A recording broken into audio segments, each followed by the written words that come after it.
Carson Wentz now. We're not getting a deal what the Rams gave up to get Matthew Stafford. Because the thing is, teams don't realize, okay, what version of Carson Wentz am I going to get, Skip? Is he too broken mentally, physically, emotionally? Skip, plus I know you're trying to get up off him. I'm not going to give you your asking price when I know you got to get him up out of there. You got to. As you said, is too poisonous. That situation is too poisonous for anything to grow with Carson Wentz. So I know you got to get up off him. Why would I give you a first-round pick? Give you a second-round pick. Now, Skip, it'll be a steal. You give him a second-round pick and you get a guy that can be repaired mentally, emotionally, physically. Well, would it be a steal? Yeah. You sure? If he's not damaged beyond repair. Skip, he's taken a lot of punishment over the last couple of years. Not only physically, but emotionally, because everybody say you suck, you terrible, you awful. And you probably the reason you've been holding the Eagles back.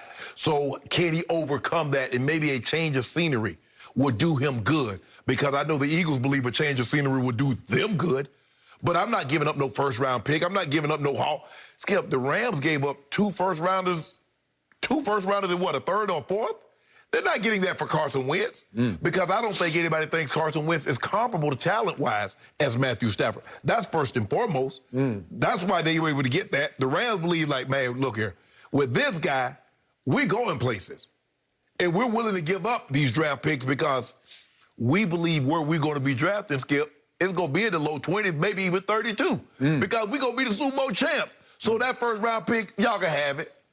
But, nah, Skip, I think teams are going to be very, very cautious because he's still got a big price tag still. That's still, you got to pay him, what, you got 3 years left at 100+ mil? So the Eagles are hoping someone get real desperate. We got to get a quarterback. Now they're going to stand pat, and they're going to steal him right up him up under. Okay, so I want to remind our faithful viewers out there that for 4 going on 5 years on the show, my man Shannon Sharp has called this quarterback Walk It To Him Wentz. Walk It To Him, yeah. Right? They better walk out the door. I have changed that nickname to Give It To Him Wentz because he gives it to him a lot. You gave it to him, live it, give it to him, limp it to him, bounce it to him. I got all kinds of nicknames going for him to counter your nickname. Are you telling me you're ready to jump off the bandwagon? Are you telling me that he became damaged goods physically, emotionally, mentally, whatever damage is done, to the point that you're ready to say he's not that guy anymore? We got to see where he goes. He's going to have to probably go somewhere.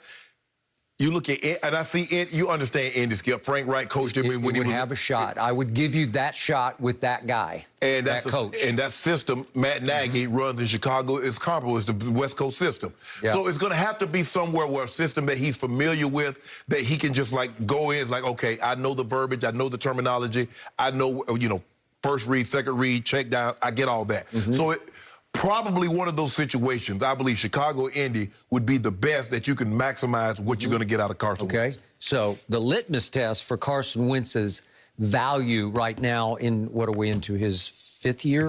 Fifth year, will be that coach, Frank Reich, in Indianapolis, because he knows, and he's watched now from a distance, he knows Carson Wentz well enough, his psyche, and if he thinks it's damaged, then he will be the one who will say no to this deal. So you can sort of grade his value. Year, right? Didn't he come going into his sixth year? Yeah, because he came in at 16 with that. Yeah, 20, okay. Okay, going into his 6th year. Yeah. Okay, so I want to remind everybody that from the start, I don't love him. I don't love his feel for the game. And yet he's got big ability in that he's got stature. He's a big kid. He's a strong kid. He can stand strong in the pocket. He's got a little bit of Big Ben in him. He'll run through a brick wall for a first down, sometimes to a fault. Yes. And he has a big arm. And I think he has a big heart for football. He will try hard. He'll give you all he's got. I don't think he's a natural-born leader because I think he's a little more unto himself, and that rubs some people the wrong way over the years in the locker room, and it never was quite right with him and the rest of the team. So you have to factor that in. But there's just a feel for the game that obviously Brady has at the highest level. Brady's another flip side of this kid because it's touch, it's feel, it's poise, it's the ability to read it quickly and get the ball delivered accurately to that perfect spot. But to your point about leadership skills, Skip, this guy came in knowing he's going to be the guy. Brady came in as a 6th-round draft pick, just hoping to blend in, hoping that I just make it through. So he had an opportunity to understand and, like, get to know people. When you come in and you the guy, he like, I ain't got to get to know you. I'm going to be here. You might not even be here tomorrow. Okay. So I'm speaking strictly as a lifelong Cowboy fan. Carson Wentz has never scared me when my team has to play his Philadelphia team twice a year. He just doesn't scare me. So in the end, I think he reverted this year to who he really is. This year was closer because he had one burst in 2017, and it was a burst. And he was in the MVP conversation. Yes, he would have won had he not got hurt. Probably, and he tore his knee up out here at the Coliseum late in that year, and Nick Foles, the rest is history. Right. Okay. So he's barely played in one playoff game against Seattle and got hurt. Got knocked out. And so he's, whatever the stat is, like 1 of 3 for 4 yards. Yes. I think that's his playoff numbers so far. So you don't even know how he performs in the postseason. You have zero body of work to speak of. So what happened last year? Well, he got sacked 50 times, which led football. Is that his fault? Some of it is, some of it's not. And even though he missed, last 3 games when he didn't start, he still got sacked the most 50 time. sacks. His 15 interceptions, despite not playing the last 3 games, led the NFL. His 19 turnovers led the NFL. He was 28th of 33 in QBR. Pro Football Focus, your favorite website, said he graded him the 34th best quarterback. Damn, you got to get the backup to get the 34.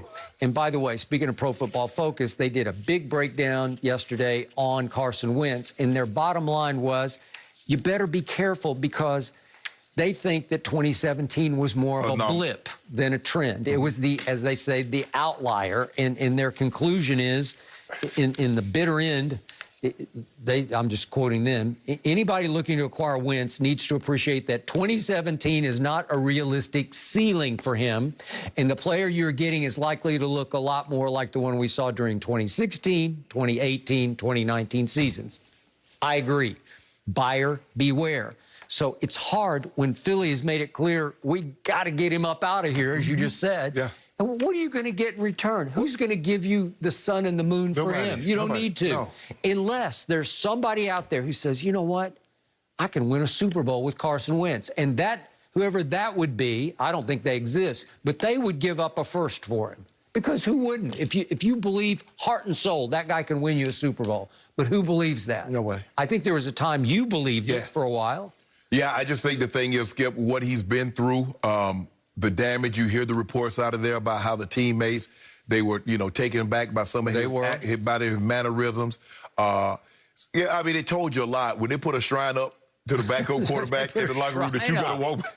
Right? How the hell you going to put a shrine up to the guy? Chris Long did? Chris Long. Yeah. Had a shrine in his locker that the guy got to walk by every day and see the shrine. That's tough, and man. I'm the starter, but you got a shrine on the backup. Really? So I think that told you a lot about what they thought about him in the locker room. In the end, it tells me so much that Philly is so done with him, they're willing to eat $34 million in dead cash. $34 million? Right. You just got to flush it. And guess what? And Dak said, see, yonder, I told you that the Rams did the same thing. They're eating $24, $30 million with golf. They're going to eat $34 million. So you'll eat that money. Dak said, well, Jerry, go on and give me that money. You'll go over the cap. And Jerry's saying, what if you turn into Carson Wentz? That's what you believe? Well, I don't know. That's probably what Jerry's leaning toward believing. Fearing. I call him Deacon Dak, and you say, deep throwing Dak. Dak. Well, I told you all along, Dak Prescott is better than Carson Wentz, and I stand by that. So let me ask you a question. If at the end of this year, they're neither in the original locations, how do we determine who's better?